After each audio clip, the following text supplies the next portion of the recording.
Motivation. Look, motivation is not a thing. It has no substance. You cannot directly measure it. Okay?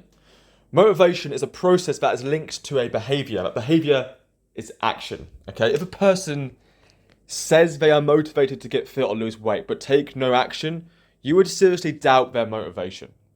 There is no motivation without movement, without action. Listen to that. There's no motivation without movement. Line number 2. Goals don't motivate people. Goals help give direction to actions. They let us know which way to move. But on their own, they don't motivate people. In fact, goals that are not correctly set will negatively impact us and probably make us procrastinate further. For people to take effective action, they must understand why the goal is important to them. Only when people feel the true importance of a goal, then they are likely to commit to the actions required. So emotion is required for motivation, for action. Line number 3. Setbacks are demotivating. Look, setbacks are disappointing and frustrating, yes, but they are going to happen at some point and they have useful payoffs. If a goal is well set, then the individual who has the setback, which is going to happen, can then reevaluate the situation to then improve, okay, and achieve the success they want to. Get that? There's no failure. It's just feedback for improvement. So you've got to view that failure as feedback to not allow it to happen again so we can get back on track straight away. Line number 4.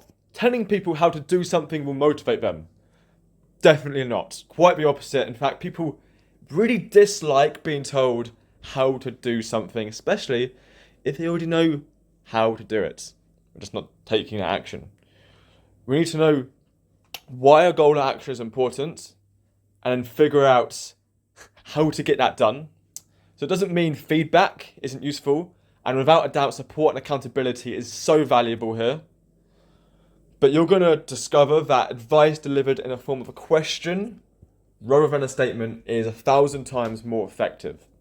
So asking someone, what options do we have to achieve this, is more encouraging than you need to do it this way.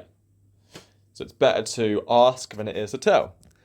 Last line, number 5. You need to just believe.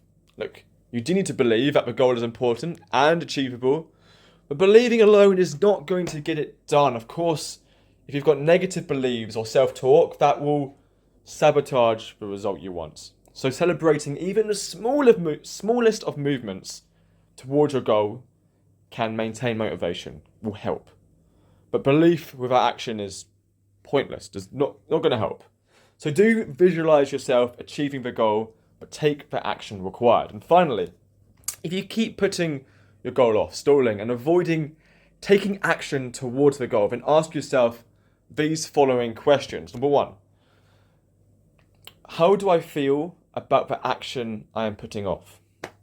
2, what are the advantages of starting right now? You can get a pen, write these out. What are the advantages of starting right now? What are the disadvantages of putting it off until later? Write this out. Have a good think. What excuses am I making? Could I do just a few minutes of the action right now? Set a timer, set 5 minutes. Just start.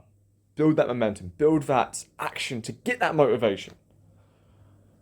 What reward can I give myself for finishing the next step? Rewards are useful. And finally, what punishment should I give myself if I don't take these actions? As people, we can be motivated by negative reinforcement too. So like shaving off your hair if you don't do this would be pretty severe punishment and probably motivate you to do it.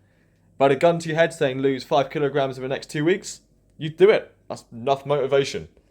Hope this video helped on motivation. Catch you all soon.